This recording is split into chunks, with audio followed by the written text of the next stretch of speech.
Hello बच्चों, स्वागत है एक बार फिर से आपका भौतिक विज्ञान की क्लास में। मैं विपिन सिंह आपको पढ़ाने वाला हूं इस लेक्चर में।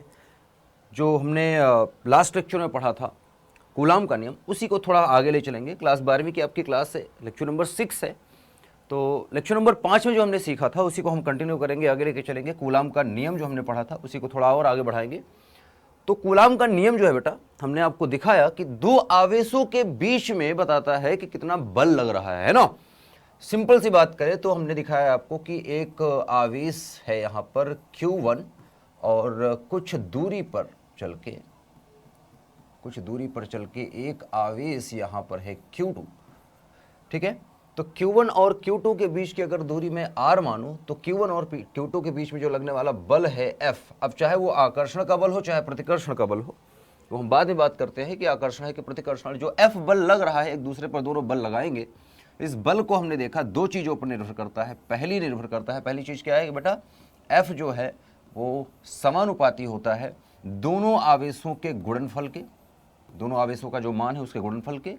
और दूसरा जो पॉइंट हमने सीखा कि F जो है समानुपाती है 1/, जो दूरी है इनके बीच के, उसके वर्ग के। ठीक है, ये दो चीज़ें बताई। इनको साथ में जब हमने लिखा तो हमें मिला F जो है समानुपाती है Q1 Q2 divide by R square के। इसी को जब समानुपाती का नियतांक हटाया हमने तो एक नियतांक मिलता है F बराबर हमें मिला K Q1 Q2 बटे R स्क्वायर। यही हमारा कूलाम का नियम है। ठीक है, यही कूलाम के नियम का सूत्र है, जिसको हम वैद्युत बल का सूत्र भी बोलते हैं। यहाँ अगर K की बात करें तो K होता है, यहाँ पर आप जानते हैं K को मैंने आपको बता रखा है कि K जो है 1/4 पाई एप्सिलॉन नॉट होता है, जो एक तरह का नियतांक है। और गुणे में आता है हमारे पास Q1 Q2 divide by R square के। तो इसको इस प्रकार से भी लिख सकते हैं। यहाँ पर आप जानते हैं कि जो K है, यहाँ आप लिख सकते हैं, यहाँ K जो है एक तरह का नियतांक है जो कि 1/4 पाई एप्सिलॉन नॉट होता है, जिसका मान आता है बेटा 9 × 10⁹ और मात्रक हो जाएगा बेटा इसका। K का मात्रक अगर देखें तो ये हो जाता है न्यूटन मीटर स्क्वायर प्रति कूलाम का वर्ग। ये इसका मात्रक हो जाता है। तो इस प्रकार से आप देख सकते हैं, हमने आपको यहां तक की चीज तो बता दी थी, कुछ छोटी छोटी चीजें और बताई थी आपको। एप्सिलॉन नॉट के बारे में बताया था किसी माध्यम के लिए। अच्छा, ये वायु या निर्वात माध्यम के लिए आपको बताया था। ठीक है, मैंने आपको कहा कि वायु या निर्वात माध्यम के लिए हमने जब लिखा वायु या निर्वात माध्यम के लिए आपको दिखाया था मैंने। आज हम कूलाम के नियम का सदिश रूप भी देखेंगे। तो वायु या निर्वात माध्यम के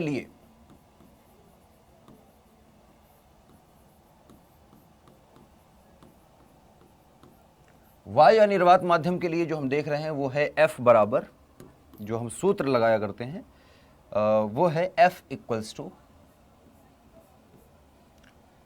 1/4 पाई एप्सिलॉन नॉट, याद रखिएगा, और गुणे है Q1 Q2 बटे R स्क्वायर के।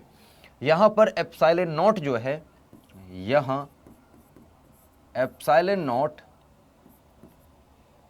वायु या निर्वात की विद्युतशीलता कहलाता है या विद्युतशीलता है।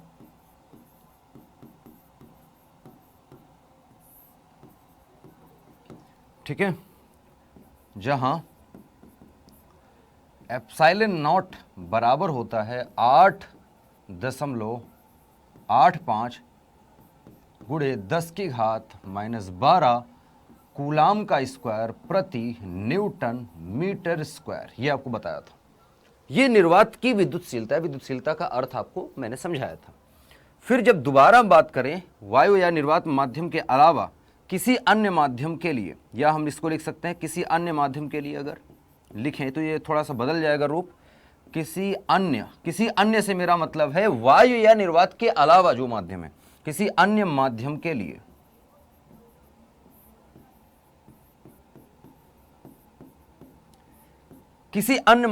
लिए अगर मैं ये बल का मान लिखूं तो ये आ जाएगा आपके पास F equals to 1/4 4 pi epsilon naught गुणे एप्सिलॉन आर, और बाकी सारी चीजें वैसी है, Q1 Q2 बटा आर स्क्वायर।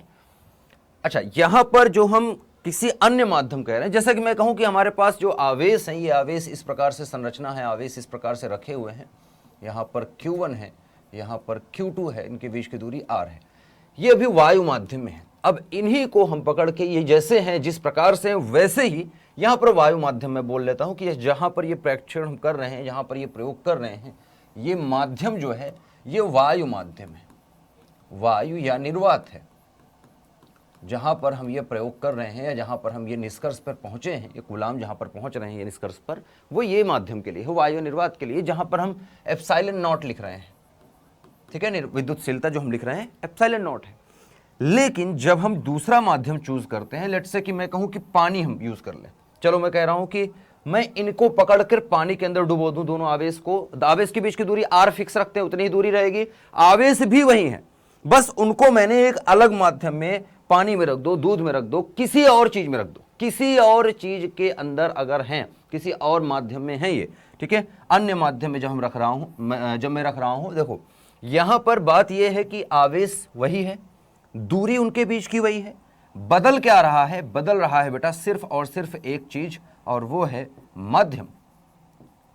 और इस माध्यम का अन्य माध्यम कोई माध्यम है, ठीक है, या इसको मैं बोल सकता हूं वायु या निर्वात के अलावा कोई माध्यम, कोई अन्य माध्यम। तो वायु या निर्वात के अलावा कोई अन्य माध्यम जो होगा उसके लिए हम एप्सिलॉन नहीं बल्कि एप्सिलॉन आर लिखते हैं, रिलेटिव, ठीक है, परमिटिविटी ऑफ फ्री स्पेस आ जाता है, relative permittivity of free space नहीं, रिलेटिव परमिटिविटी आ जाता है, मतलब आपेक्षिक, यहां पर आपेक्षिक विद्युतशीलता हमें प्राप्त होती है। तो यहां आप देख सकते हैं एप्सिलॉन आर जो है ये क्या है बेटा, आपेक्षिक विद्युतशीलता है, या माध्यम की विद्युतशीलता है, ऐसा लिख सकते हैं, विद्युतशीलता है।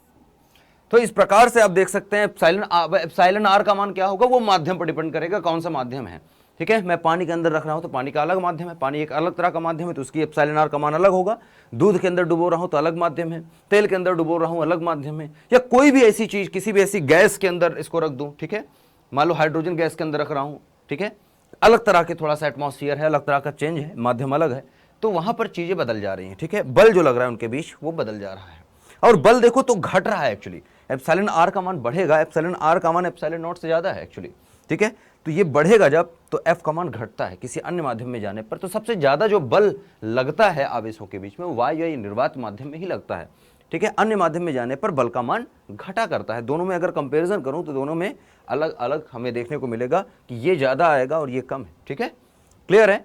तो ये दो चीजें आपको बहुत ही क्लियरली मैंने बता दी थी। यहां पर याद रखिएगा एक चीज आपको बताया था, नोट याद रखिएगा, एक नोट आपको याद दिलाया था मैंने, यहाँ पर ये जो आपको ये स्लैब दिखता है, अच्छा ये चीजें याद रखिएगा, यहाँ पर जो स्लैब ये एक जगह बना रखी है ये नोट के लिए है।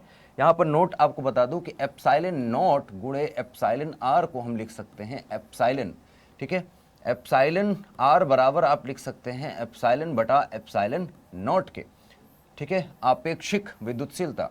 यहाँ अगर मैं बात करूं तो एप्सिलॉन जो है एप्सिलॉन कुल विद्युतशीलता है,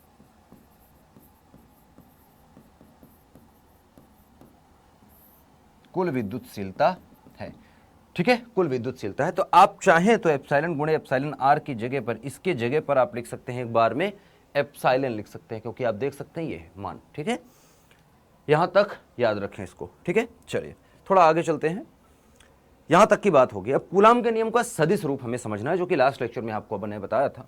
तो कूलाम के नियम का सदिश रूप,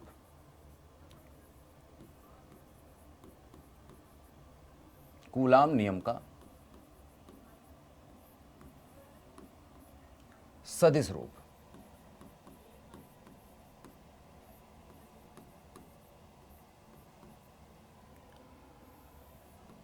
ठीक है। कूलाम नियम का सदिश रूप समझने के लिए हम ऐसा करते हैं, एक कार्टेशियन प्लेन बना लेते हैं, निर्देशांक जिसको आप बोलते हैं। इस प्रकार से मैं बना लेता हूँ, एक्स वाई एक्सिस, ये मान लेते हैं एक्स दिशा है, ये मान लेता हूँ मैं ये वाई दिशा है। ध्यान से देखिएगा, बहुत इंपॉर्टेंट है ये कई बार बच्चों को समझ में आता नहीं, ये बहुत इंपॉर्टेंट है और बहुत बेसिक है।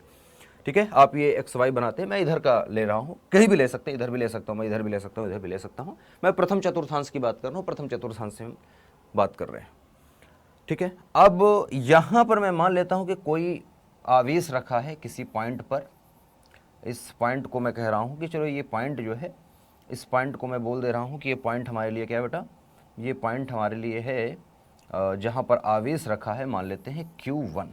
ठीक है, और एक आवेश रखा है कुछ दूर चल के यहाँ पर, इस आवेश को मैं बोल दे रहा हूँ यह है Q2। ठीक है, दो आवेश हैं, दोनों के बीच की दूरी हमें कैसे निकालनी पड़ेगी, कैसे निकालेंगे आइए दिखाता हूँ मैं। तो हम दूरी जो लेंगे सदिश रूप में, जब हम बात करते हैं, देखो सदिश लिख रहा हूँ मैं, सदिश विधि से जब हम बात करते हैं तो पहले हमें ओरिजिन के सापेक्ष, ये मूल बिंदु है, इसको हम बोलते हैं मूल बिंदु, तो मूल बिंदु के सापेक्ष हमें देखना पड़ेगा Q1 की स्थिति कहाँ है और मूल बिंदु के सापेक्ष Q2 की स्थिति क्या है।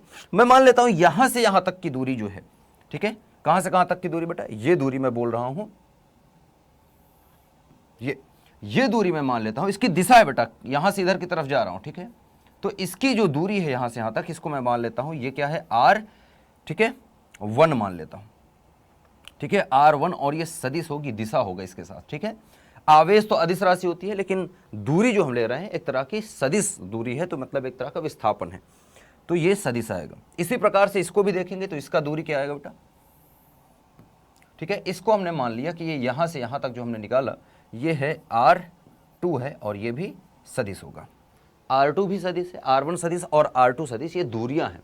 इनके मान की बात करें तो देखो R1 का मॉड लगा देंगे, R2 का मॉड लगा, थोड़ी सदिश गणित आपको याद होनी चाहिए, कल क्लास 11th में जो आपने पढ़ रखा है, बस उसी को आगे लेके चल रहे हैं, जो कि आपने समतल में गति में आपने सदिश गणित पढ़ा था, वैसे ही गणित है, सिंपल सी बात, सदिश गणित है। अब इनके बीच की दूरी क्या होगी, ध्यान से देखिएगा, Q1 के सापेक्ष Q2 की दूरी और Q2 के सापेक्ष Q1 की दूरी दोनों अलग अलग आएंगी, बहुत इंपॉर्टेंट है, याद रखिएगा। अच्छा, अब मैं बात करूंगा Q1 के सापेक्ष Q2 की दूरी। अगर मैं Q1 से Q2 की तरफ जा रहा हूं, ध्यान से देखना, Q1 से Q2 की तरफ जा रहा हूं, यहां पर मैं आपको यह भी दिखाऊंगा कि कूलाम का नियम किस प्रकार से न्यूटन के तृतीय नियम के अनुसार है। ठीक है, तो Q1 से Q2 की तरफ अगर जाऊंगा तो Q1 से Q2 जा रहा हूं, अर्थात ये दूरी ज्यादा है, इस दूरी में से अगर इस दूरी को घटा दूं, मैं ध्यान से देखना, इस दूरी में से R2 में से अगर मैं R1 को घटा दूं तो हमें क्या मिल जाएगा, ये दूरी मिल जाएगी। चलो मैं इसको बोल देता हूं, ये R2 माइनस R1 है वैसे, बट मैं इसको ऐसा लिख रहा हूं, इसको मैं मान लेता हूं 1 से 2 की तरफ जा रहे हैं ना, तो R12 लिख रहा हूं मैं। ठीक है, R12, और अगर मैं इधर से इधर की तरफ आऊंगा, ध्यान से देखना, अगर मैं इधर से इधर की तरफ आऊंगा, ये R12 जो है इधर से इधर की तरफ है, Q1 से Q2 की तरफ। अगर मैं Q2 से Q1 की तरफ आऊंगा तो ये हो जाएगा R21, 2 से 1 की तरफ आऊंगा तो R21 हो जाएगा, और इसकी दिशा किधर है बेटा, ये दिशा होगी 2 से 1 की तरफ। क्लियर है, यहीं पर मैं मानता हूं कि पहले आवेश के द्वारा दूसरे पर लगाया गया जो बल है, जो कि हमने कल आपको बताने की कोशिश की थी, पिछले क्लास में बताने की कोशिश की थी, पहले आवेश के कारण दूसरे पर जो बल होगा, अगर मैं मान के चल रहा हूं ये धनात्मक है और ये भी धनात्मक है, तो दोनों एक दूसरे पर प्रतिकर्षण बल लगाएंगे। ठीक है, मैं प्रतिकर्षण बल को लेकर चल रहा हूं, अभी प्रतिकर्षण बल लगाएंगे बाहर की तरफ, इसके कारण इस पर जो बल लगेगा, प्रतिकर्षण बल कितना लगेगा बेटा, मान लेते हैं कि F, और मान लिखना है तो किस पर लग रहा है, 2 पर लग रहा है, किसकी वजह से, 1 की वजह से लग रहा है, तो F21 लिखूंगा मैं, F21 लिखूंगा, दूसरे पर पहले के कारण बल F21। ठीक है, इस दिशा में हो गया। अब दूसरे के कारण पहले पर जो बल लगेगा, इन दोनों लाइनों को मिलाने वाली ही रेखा पर ही बल लगता है बेटा, इसी के अनुदिश बल लगता है, और ये लगेगा इधर की तरफ, ये कितना लगेगा, इसको मैं मान लेता हूं कि ये जो बल लग रहा है ये है F, किस पर, 1 पे लग रहा है 2 के कारण, तो F12 आएगा इधर की तरफ दिशा। ठीक है, F12 और F21 दोनों का मान हमें लिखना है, ध्यान से रखिएगा, दोनों का मान इधर से इधर जाते समय इधर, देखो वैसे तो दूरी बराबर है, अगर मैं देखूं तो Q1 से Q2 की दूरी फिक्स है, तो R21 और R12 बराबर, लेकिन दिशा अलग अलग है, एक उधर की तरफ है, एक इधर की तरफ। तो सिंपल सी बात, अगर मैं चित्र में देखूं तो R12 जो है ये बराबर तो है लेकिन विपरीत है R21 के, ठीक है। लेकिन अगर मान की बात करूं, अगर मैं मान निकालूं, मान मतलब R12 का अगर मैं मान निकालूं, ये मॉड लगा दिया, मॉड का मतलब मान निकालूं, तो मान देखेंगे तो दोनों का बराबर है। इसको R21 अगर मैं देखूं तो मान दोनों का बराबर आ जाएगा बेटा, ऋणात्मक लगा लो चाहे, मान दोनों का बराबर आएगा और ये दोनों मान बराबर है तो इसको मैं R लिख सकता हूं, ठीक है। दोनों बराबर है तो दोनों के बीच की दूरी R ही है, लेकिन 1 से 2 की तरफ जाते समय और 2 से 1 की तरफ आते समय दोनों को अलग अलग दिखाने के लिए हमें दिशा का यूज करना पड़ रहा है, 1 2 और 2 1 का, ठीक है, क्योंकि एक इधर की तरफ जा रहा है बल लग रहा है, एक इधर की तरफ, ठीक है। तो ये है तो R, दोनों का मान फिक्स है, लेकिन दिशा के साथ देखेंगे तो बदल जाएगा, क्योंकि बल जो है सदिश राशि है और सदिश में यहां पर जो आवेश है, आवेश के अलावा जो सदिश राशि हो सकती है वो दूरी ही है, दूरी एक्चुअली नहीं, विस्थापन है, ठीक है, सदिश विस्थापन जिसको हम बोलेंगे। तो इस प्रकार से आप निकालेंगे, ठीक है। अब मैं क्या करूंगा, मैं R12 और R21 के साथ मैं लिखना चाहूंगा F1 और F2 का मान।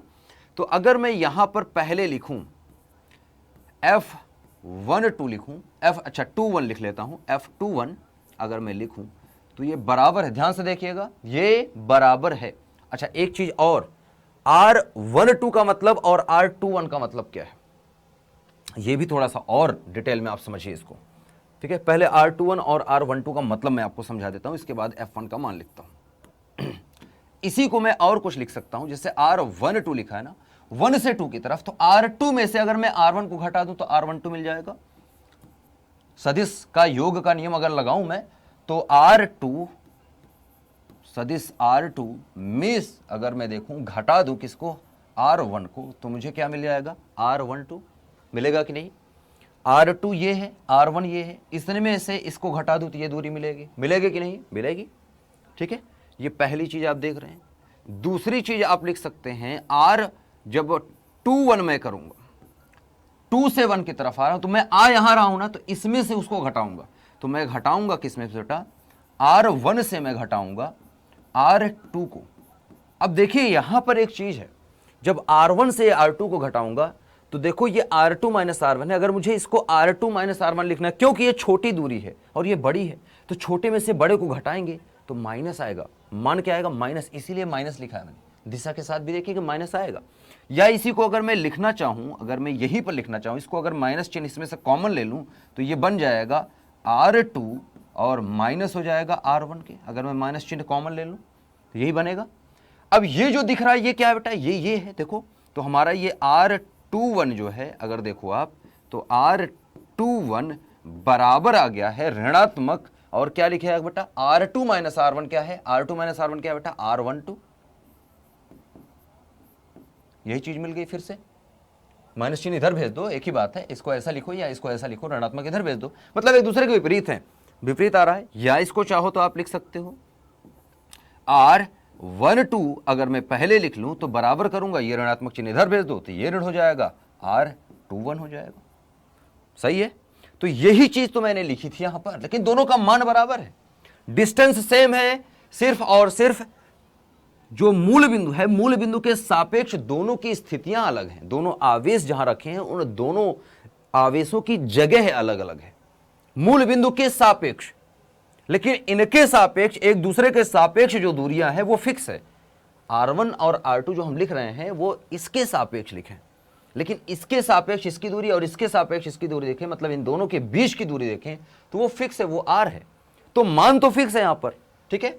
बदल क्या रहा है यहां पर दिशा के साथ बदल रहा है, बस दिशा के साथ बदलाव है, क्योंकि एक दूरी मैं इधर से इधर नाप रहा हूं और एक को इधर से इधर ले रहा हूं। एक्चुअली ये सदिश है, दूरी बोलना अच्छी बात नहीं, सदिश, इसको मैं दूरी बोल सकता हूं लेकिन ये सदिश है, ये परिमाण लिखा है मैंने, ठीक है, ये परिमाण रूप है, परिमाण मतलब मान, सिर्फ अगर मैं बात करूं तो मान R के बराबर ही है, ठीक है। अच्छा अब मैं क्या करूंगा, ये जो आपने देखा, ठीक है, ये जो आप देख रहे हैं इसको मैं चाहूं तो जो दूरी ले रहा हूं R21 का स्क्वायर R12 का स्क्वायर के साथ करूं, या दोनों को एक साथ ही लिख सकता हूं मैं, एक ही बात है। अगर मैं बल को अब लिखना चाहूं, पहला पॉइंट अगर मैं लिखूं F21, चित्रानुसार अगर मैं F21 लिखूं तो 1/4 पाई एप्सिलॉन नॉट तो रहेगा ही, गुणे आवेश Q1 Q2 है, रहेंगे ही, अब देखो परिमाण की मैं बात करूंगा, यहां पर दूरी का वर्ग होता है, सदिश का वर्ग नहीं होता, दूरी का वर्ग।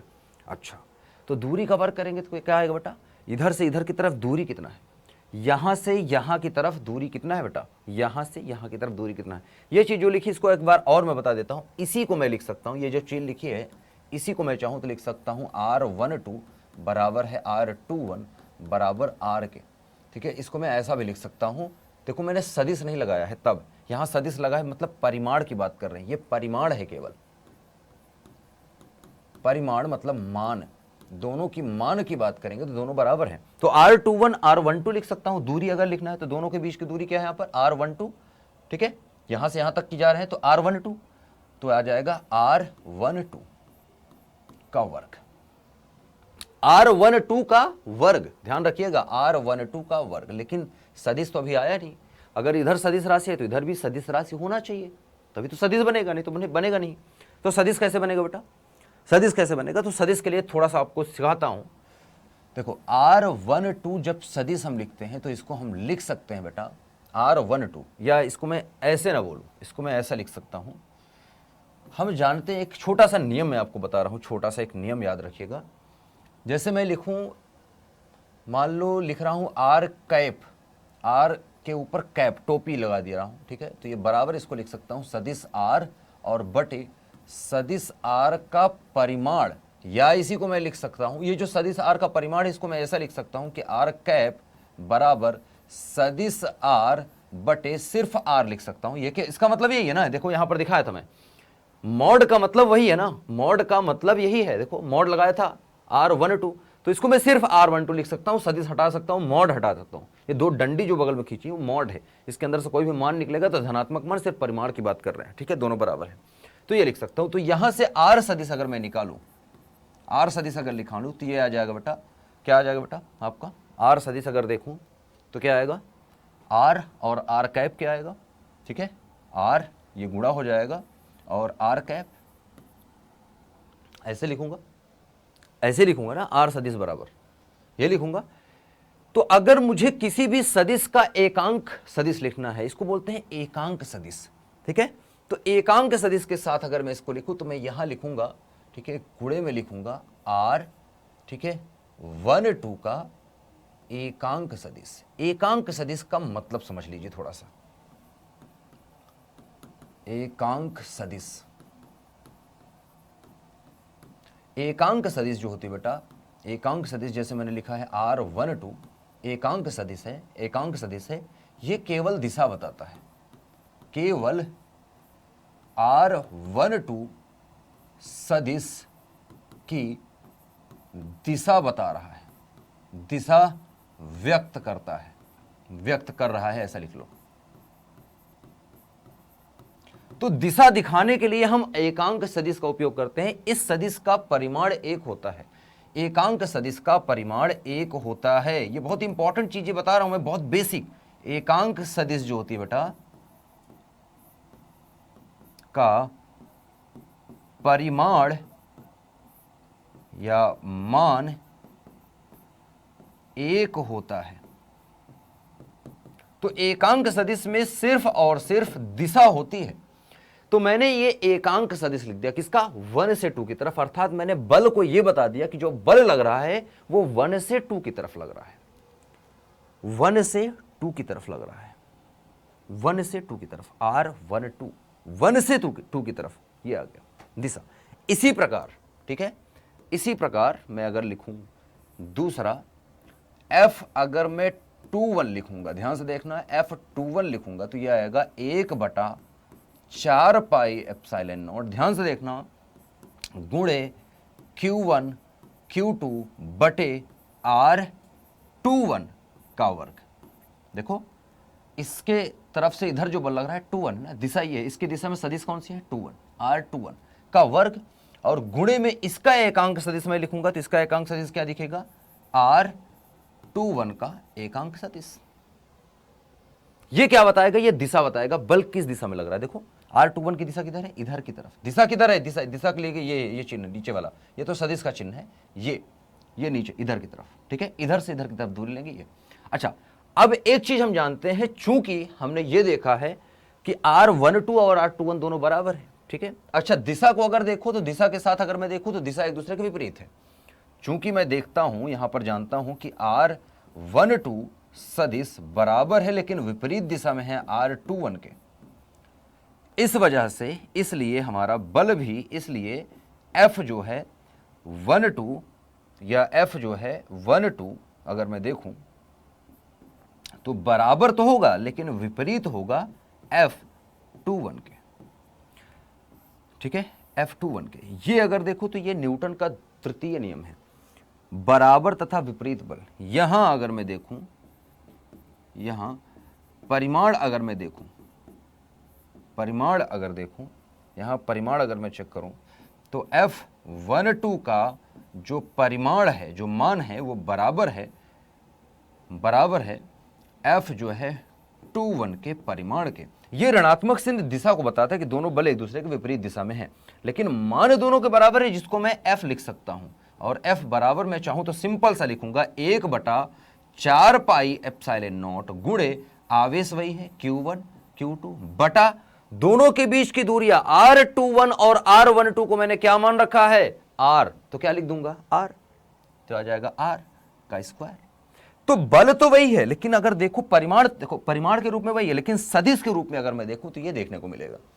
अब इसी को मैं सिंपल फॉर्म में अगर रिप्रेजेंट करूं, सिंपल फॉर्म में रिप्रेजेंट कर, अच्छा देखो यहां पर परिमाण दोनों को बराबर है, क्योंकि R12 को मैं R21 लिख सकता हूं, R12 को R21, तो इसका मतलब इसका मान सेम हो गया, क्योंकि R12 यहां पर लिख सकता हूं मैं, R21 की जगह R12 लिख सकता हूं, या R लिख सकता हूं, क्योंकि हमने लिख रखा है R12 बराबर R21 बराबर R। तो अगर ये दोनों बराबर R के हैं तो यहां पर भी मैं R लिख सकता हूं, यहां पर भी R, तो ये R स्क्वायर, ये R स्क्वायर, मतलब ये वाला पोर्शन तो दोनों का सेम हो गया, बस दिशा विपरीत बची, इसलिए दिशा ऋणात्मक, क्योंकि इसकी दिशा जो है, देख सकते हो, इसकी दिशा जो है इसके दिशा के विपरीत है, या इसकी दिशा जो है इसके दिशा के विपरीत है, मतलब दोनों एक दूसरे के विपरीत दिशा में बल लग रहे हैं। इस वजह से चिन्ह ऋणात्मक है लेकिन मान दोनों का सेम है। परिमाण, यहां परिमाण अगर देखो तो बराबर है दोनों का।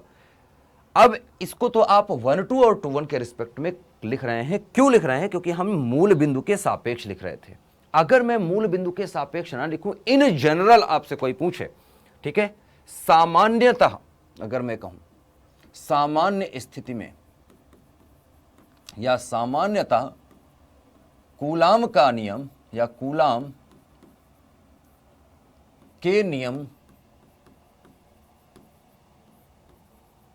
का सदिश रूप जो होता है या लिखा जाता है, जो सदिश रूप, ठीक है, सामान्यतः कूलाम के नियम का जो सदिश रूप होता है वो हम लिखा करते हैं F बराबर, वो भी सदिश F बराबर, ठीक है, सदिश है दोनों, ठीक है, तो F21 बराबर F12 बराबर F मान लिया ना, तो F लिख दिया, ठीक है, F मान लिया ना हमने, F बराबर 1/4 पाई एप्सिलॉन नॉट, ये तो कोई है नहीं दिशा वाली चीज, ये तो नियतांक है, गुणे आवेश पर भी कोई दिशा नहीं लग सकती, Q1 Q2 बटे जो दूरी है उसको हमने R माना है तो R का वर्ग, इतना तो आपको पता ही है, और गुणे में आ जाएगा R कैप, जो नीचे होता है दूरी उसी का कैप लगाते हैं, देख लो, जो नीचे है R12 उसी का कैप, जो नीचे है उसी का कैप, लेकिन चिन्ह ऋणात्मक होता है, ठीक है। तो सिर्फ हमें परिमाण लिखना है, क्योंकि दोनों बल बराबर हैं, अर्थात हमें यहां पर एक चीज पता लग रहा है कि जितना बल पहला आवेश दूसरे पे लगा रहा है उतना ही दूसरा आवेश पहले पे लगा रहा है। यही तो न्यूटन का क्रिया और प्रतिक्रिया का नियम है, ठीक है, कि दो वस्तु अगर क्रिया प्रतिक्रिया कर रही है तो एक वस्तु अगर पहले मतलब अगर मैं मान लूं कि Q1 ने Q2 पर क्रिया बल किया तो Q2 उसी समय उतने ही बल के साथ विपरीत दिशा में Q1 पर प्रतिक्रिया बल करेगा। तो अगर इसको मैं क्रिया बल बोलूंगा तो यह प्रतिक्रिया बल है, या इसको मैं अगर क्रिया बल बोलूंगा तो यह प्रतिक्रिया बल होगा। तो दोनों पर एक दूसरे पर देखो तो बल विपरीत दिशा में, लेकिन बल का मान दोनों का सेम आएगा। F21 और F12 का मान बराबर है बट डायरेक्शन डिफरेंट, अपोजिट है, डिफरेंट नहीं अपोजिट है, एक दूसरे के विपरीत दिशा में बल है, लेकिन बल का मान फिक्स है, ठीक है, बल का मान सेम है दोनों के लिए। अच्छा, तो इसको हमने इस प्रकार से लिख दिया, ये पहला रूप हो गया, पहला तरीका है। या इसी को मैं लिख सकता हूं, अब यहां पर ऐसा लिख दो, चूंकि R कैप को मैं क्या लिख सकता हूं, सदिश r बटा सदिश r का परिमाण, या इसी को मैं लिख सकता हूं सदिश r बटा सदिश r के परिमाण को हम r लिख सकते हैं सिर्फ, ठीक है। तो अगर मैं ये मान उठा के यहां रख दूं, ठीक है, इसलिए अगर मैं लिखूं तो f जो है मैं बराबर लिख सकता हूं, ध्यान से देखना, ये वाला जो अब सूत्र मैं लिखने वाला हूं ये एग्जाम में 1 नंबर में बहुविकल्पीय में कूलाम के सदिश रूप को पूछा जाता है कक्षा 12वीं में, और बच्चे अक्सर गलती करते हैं, उनको लगता है बटे में आर स्क्वायर आएगा, लेकिन बेटा चेंज हो जाता है स्थितियां, ठीक है। ये हो जाएगा आर स्क्वायर गुणे आर कैप को मैं क्या लिख रहा हूं बेटा, आर कैप की जगह मैं ये मान लिख दूं या ये मान लिख दूं, चलो ये वाला लिख लेते हैं क्योंकि नीचे आर है तो आर के साथ लिखेंगे, इसका मतलब भी सेम ही आर ही है, आर का मॉड का मतलब आर, ठीक है। आर सदिश आर का मॉड मतलब परिमाण, परिमाण मतलब आर, मतलब दिशा हटा दो तो परिमाण बचा ना, दिशा हटा दो तो मान बचा, मान क्या है, परिमाण, ठीक है।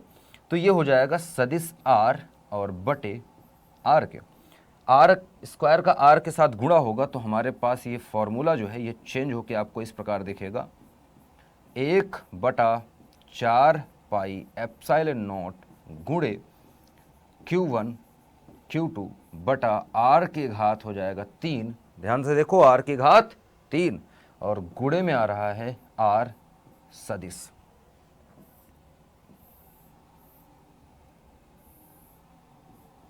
ये जो आप देख रहे हैं ये कूलाम के नियम के सदिश रूप हैं, 2 तरीके हैं कूलाम के नियम का सदिश रूप लिखने का, ये आर कैप मतलब यूनिट वेक्टर के रूप में, ये एकांक सदिश के रूप में है, एकांक सदिश के रूप में,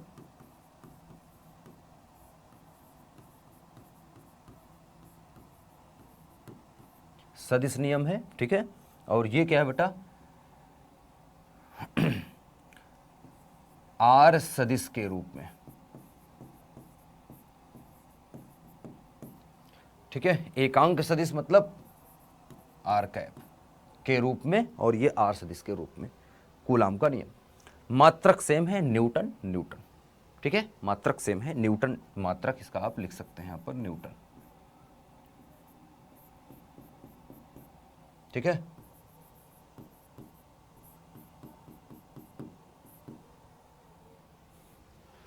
तो इस प्रकार से आप देखते हैं कि कूलाम के नियम का सदिश रूप किस प्रकार से रिप्रेजेंट कर सकते हैं। बहुत ही इंटरेस्टिंग, बहुत ही मजेदार चीज है ये, बहुत बेसिक है, अगर आप देखेंगे तो बहुत बेसिक चीज है जो मैंने आपको बताई, इसमें कुछ ऐसा बहुत बड़ा मैंने कोई है ना बहुत बड़ा ऐसा पहाड़ जैसी चीज नहीं बताई, बहुत बेसिक सी चीज है। अच्छा एक चीज और है यहाँ पर, जो मैंने यहाँ पर लिखा था, देखो ये R21 को मैंने लिखा है R1 माइनस R2, R12 को हमने लिखा है इस तरह से, R12 को हमने देखा है R2 माइनस R1 लिखा है, तो आप चाहें तो जैसे यहाँ लिखा है ना R21 R12, इसको भी आप चेंज कर सकते हैं, यहाँ पर भी आप चेंज करके लिख सकते हैं इसको भी, ठीक है। R1 माइनस R2 का स्क्वायर, ठीक है, R2 माइनस R1 का स्क्वायर, R1 माइनस R2 का स्क्वायर कर सकते हैं आप, ठीक है। जब पलटेंगे तो अपने आप देखेंगे तो ऋणात्मक चिन्ह आ जाएगा, तो ये और ये एक दूसरे के विपरीत है, ठीक है। अब इम्पॉर्टेंट बात ये है कि अभी तक हमने ये देखा कि दूरी का परिवर्तन करने से क्या प्रभाव पड़ता है, आवेशों के मान को परिवर्तित करने से क्या प्रभाव पड़ता है, और सदिश रूप किस प्रकार से होता है, माध्यम परिवर्तित करने से क्या प्रभाव पड़ता है बल पर। अब बल का नेचर देखेंगे, नेचर मतलब आकर्षण और प्रतिकर्षण का मतलब हम समझेंगे। आकर्षण का प्रतिकर्षण का मतलब आप कैसे समझेंगे, कि कोई सवाल आप लगा रहे हो तो आपको कैसे पता होगा कि ये बल आकर्षण का है या प्रतिकर्षण का है। तो याद रखिएगा, हम एक चीज जानते हैं कि जब 2 धनात्मक आवेशों के मध्य हम बल लिखा करते हैं तो हमने कहा है हरदम कि ये प्रतिकर्षित करेंगे, इस पर जो भी बल लगेगा ये प्रतिकर्षण का होगा, ठीक है। या 2 ऋणात्मक पर बात करें तो 2 ऋणात्मक के बीच में जो बल लगेगा हम जानते हैं ये भी क्या होगा, प्रतिकर्षण का होगा। तो प्रतिकर्षण जब होता है और जो बल लगता है प्रतिकर्षण में, ठीक है, तो याद रखिएगा, नोट मैं बता रहा हूं, नोट पॉइंट मतलब ये आपको किसी बुक में कहीं पर लिखा हुआ नहीं मिलेगा, नोट, यदि बल F का मान, बल F का मान धनात्मक आए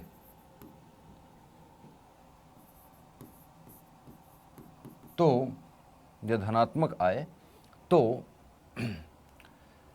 बल प्रतिकर्षण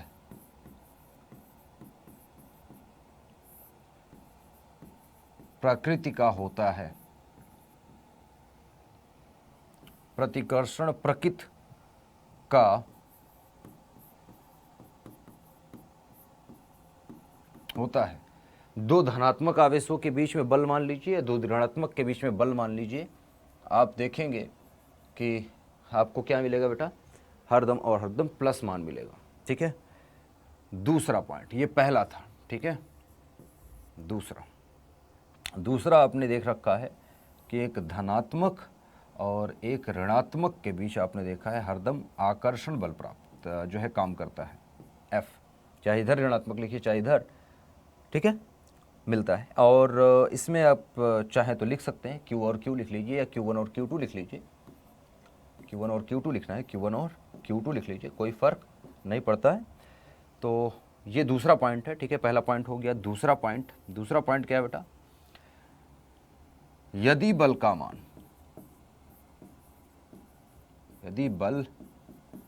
का मान, ठीक है, यदि बल F का मान ऋणात्मक, ठीक है, आए, तो बल आकर्षण प्रकृति का होता है।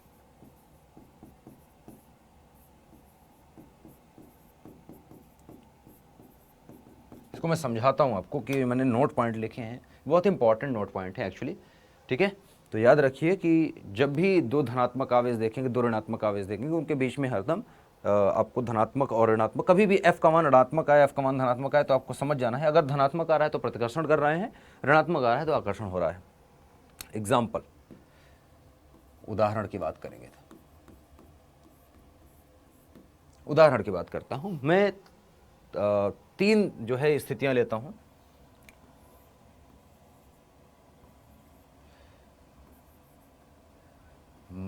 प्लस Q1 और प्लस Q2, ठीक है, दोनों के बीच की दूरी R है, सेम है मतलब। ठीक है, पहली स्थिति ये है। ठीक है, ये पहली स्थिति है हमारे लिए।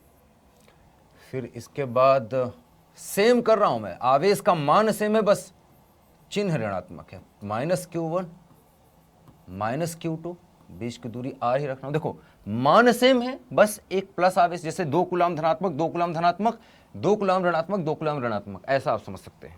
ठीक है, समझ में आई बात? ऐसा आप लिख सकते हैं। या चलो मैं आपको दिखा देता हूं, मान ऐसा करता हूं मैं, Q1 Q2 का मान ही लिख लेता हूं, ठीक है, और R का भी मान लिख लेता हूं।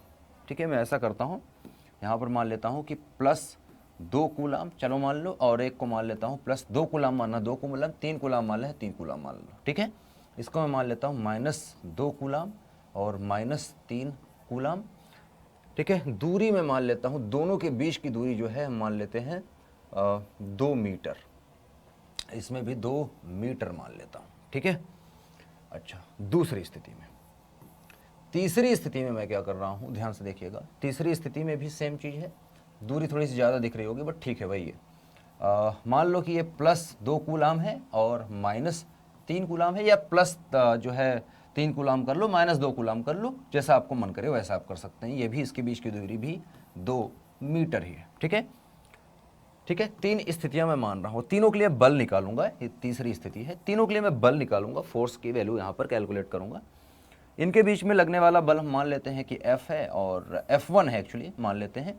इसके बीच में लगने वाला बल को मैं मान लेता हूं F2 है, और इसके बीच में लगने वाला बल देखेंगे आप F3 है। इससे आपको एक बहुत ही इंटरेस्टिंग रिजल्ट देखने को मिलेगा। ठीक है, तो यहाँ पर अगर F1 को निकालूं तो F1 बराबर क्या होगा बेटा, Q1 Q2 1/4πε0 गुणे Q1 Q2। Q1 Q2 क्या होता है बेटा, 2 गुणे 3, इसको मैं Q1 मान रहा हूँ, ये हमारे लिए Q1 है, ये हमारे लिए Q2 है, ये हमारे लिए यहाँ पर Q1 होगा इस स्थिति में, यहाँ पर Q1, ये Q2, इसको मैं Q1 मान लेता हूँ, इसको मैं Q2 मान लेता हूँ, अलग अलग स्थितियों के लिए। तो Q1 Q2 मतलब 2 + 2 गुणे +3 कूलाम।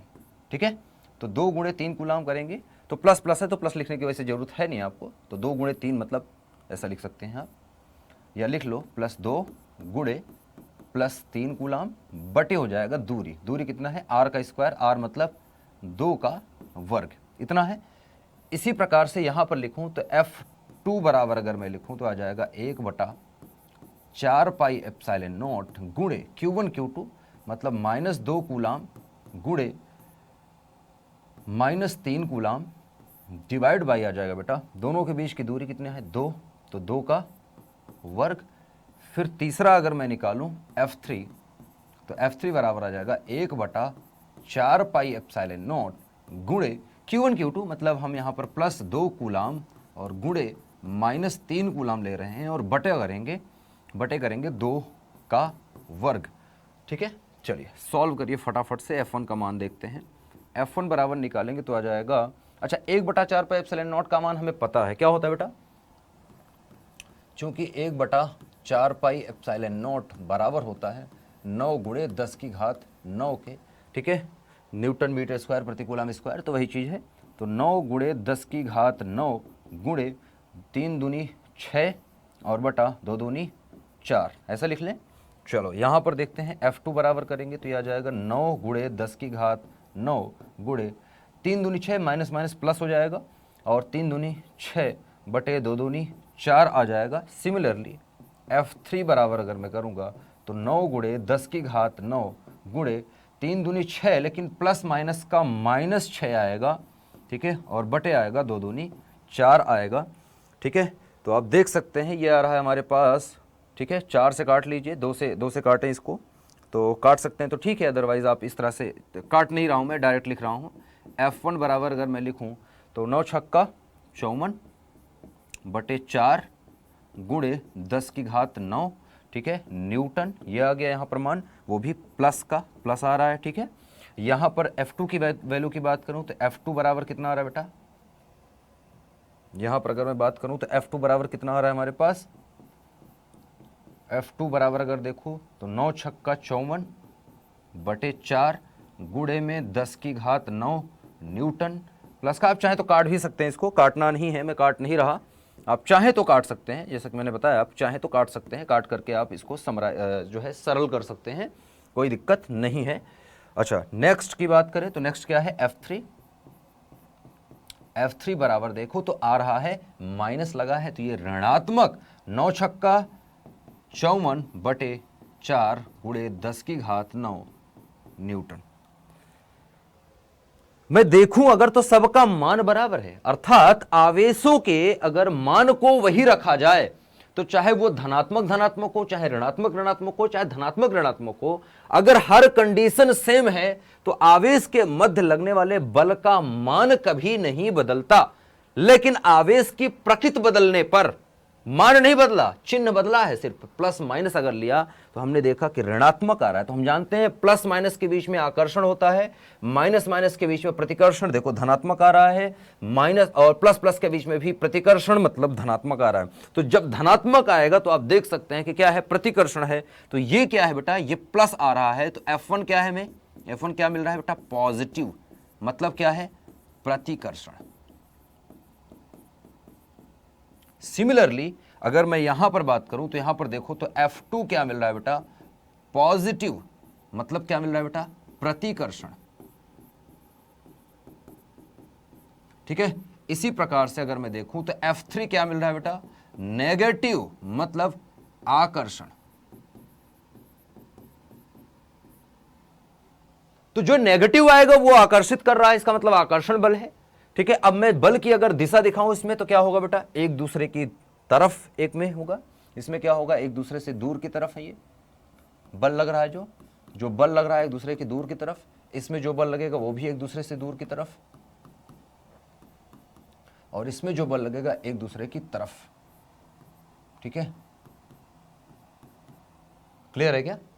तो आकर्षण प्रतिकर्षण प्रतिकर्षण, आप जैसा कि देख पा रहे हैं यहां पर ये अलग अलग चित्र हैं। ठीक है, तो एक ही एग्जांपल में आपको कई सारी चीजें यहां पर सीखने को मिल रही। सीखने को क्या मिला कि आवेशों का मान अगर वही रहता है तो चाहे धनात्मक हो आवेश चाहे ऋणात्मक हो, मान सेम आएगा, बल का बल बराबर लगेगा।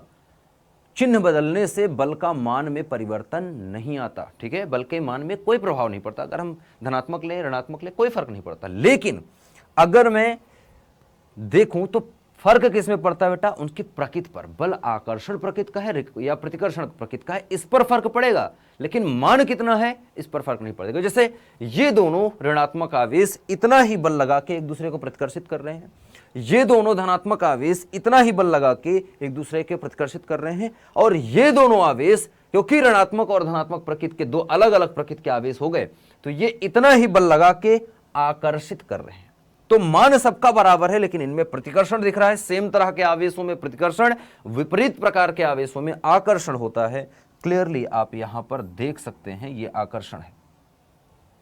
मैंने नोट पॉइंट में पीछे यही लिखवाया है आपको कि बल F का मान अगर धनात्मक आएगा तो प्रतिकर्षण प्रकृति होगा, धनात्मक आएगा तो प्रतिकर्षण होगा, ऋणात्मक आएगा तो आकर्षण होगा।